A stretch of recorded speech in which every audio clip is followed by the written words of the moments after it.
मेरा नाम अरविंद है और मैं मुंबई का रहने वाला हूँ।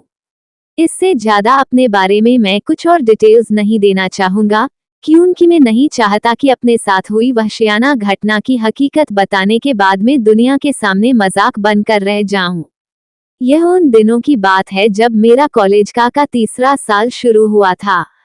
खूबसूरत हसीना के रूप में दिल दहला देने वाली क्रूर आत्मा का आतंक मैंने उस दिन झेला था। सच कहूं तो मैं उस दिन मौत के मुंह में से वापस आया था।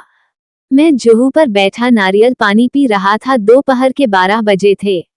सामने कुछ ही दूर पर एक सुंदर सी लड़की मेरे सामने घूरे जा रही थी। मैंने भी शर्म को कुएं में डालकर हाथ से बाय कर दिया और स्माइल दे दी। मुझे लगा कि आसपास कोई भीड़ नहीं है, मामला बिगड़ा तो आराम से 9-2-11 हो जाऊंगा। तभी मेरे पसीने छूट गए, क्योंकि वह हीरोइन टाइप लड़की चलकर मेरे पास आने गली।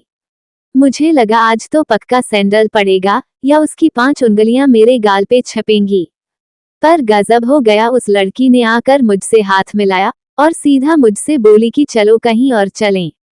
नारियल पानी वाला उस हूर परी को मेरे जैसे शर्मीले रोमियो के साथ देखकर ऑलमोस्ट कोमा में जाने वाला था। और मेरी भी सिट्टी पिटी गुल थी। मैं आधा पिया नारियल फेंककर उसके साथ लट्टू की तरह चल दिया।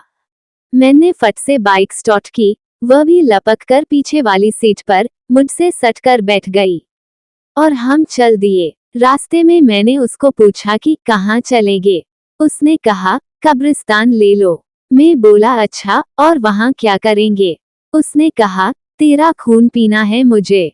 उसकी बहकी बहकी बातें सुनकर मेरी थोड़ी थोड़ी फटने जरूर लगी थी, फिर भी मैंने पूछा तुम्हारा नाम क्या है? वो बोली आफत। मेरा लगातार सवाल पूछना उसे पसंद नहीं आ रहा था।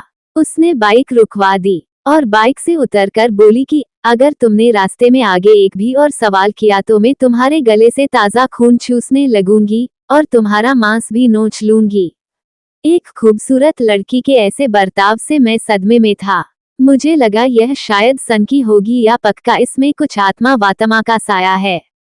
उसने जहां बताया वहां मैंने बाइक ले ली और उसके उतरते ही मैंने उसको कहा अच्छा चलो मैं जाता हूं, मुझे कुछ काम याद आ गया। मेरे जाने की बात सुनकर वो पूरी तरह पलट गई और हंसते हंसते बोली कि अरे तुम तो डर गए। मैं तो मस्ती कर रही थी, आओ अंदर आओ, यहाँ अंदर सिर्फ मेरे फादर की कब्र पर मुझे थोड़ा समय बिताना है, फिर चले जाएंगे। तुम मुझे वापस जुहू छोड़ देना और चले जाना। अब इमोशनल टच देकर उसने कवर तो कर लिया, पर मेरी पूरी तरह हालत पतली हो गई थी। हिम्मत करके मैं उसके साथ कब्रिस्तान में घुस ही गया। कब्रिस्तान के अंदर अजीब सन्नाटा था। वहां पहुंचते ही उसने पेड़ की छांव में खड़े होकर अपना रूप बदला। उस लड़की ने अपने बाल बिखरा के खोल डाले और दुपट्टा पेड़ की डाल पर लटका दिया और उसी पेड़ पर उल्टी लटक गई और डायनो की तरह हंसने लगी। मैं तो पगला गया और उधर से गेट की ओर भागा। गेट पर पहुंचा तो देखता हूँ वह लड़की बिखरे बाल और लाल आंखों के साथ मेरे सामने खड़ी है।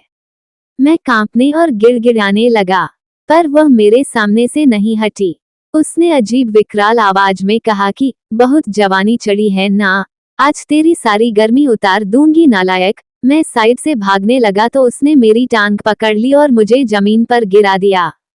फिर उसने मुझे ऐसी जगह मुक्का मारा कि मैं बता नहीं सकता। मुझे मुक्के का दर्द कम हुआ था, पर वहां एक जोरदार झटका लगा था, जैसे किसी ने मुझे बिजली के नंगे तार पर घोड़ा पलंग बैठा दिया हो। उसके बाद में पागलों की तरह चिल्लाने लगा और बेहोश हो गया। जब होश में आया तो खुद को कब्रिस्तान में नहीं, जुहू चौपाटी की रेत पर पड़ा पाया और मेरी बाइक भी वहीं थी। मेरे कुछ दोस्त बताते हैं कि वहां एक लड़की की आत्मा भटकती है।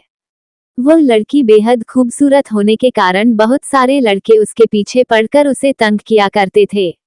उस लड़की को कुछ बदमाशों ने रुस्वा करके मार दिया था और वहीं उसकी लाश फेंक दी थी। तब से उसकी आत्मा यहाँ आने जाने वाले मनचले लड़कों को बाइक से रुकवाकर उनको प्रताड़ित करती है। जब मुझे इस बात का पता चला तो उस दिन से शाम को अकेले में कभी जुहू चौपाटी नहीं आया और दिन भी जुहू चौपाटी गुजरते वक्त मुझे वो घटना याद आ जाती है।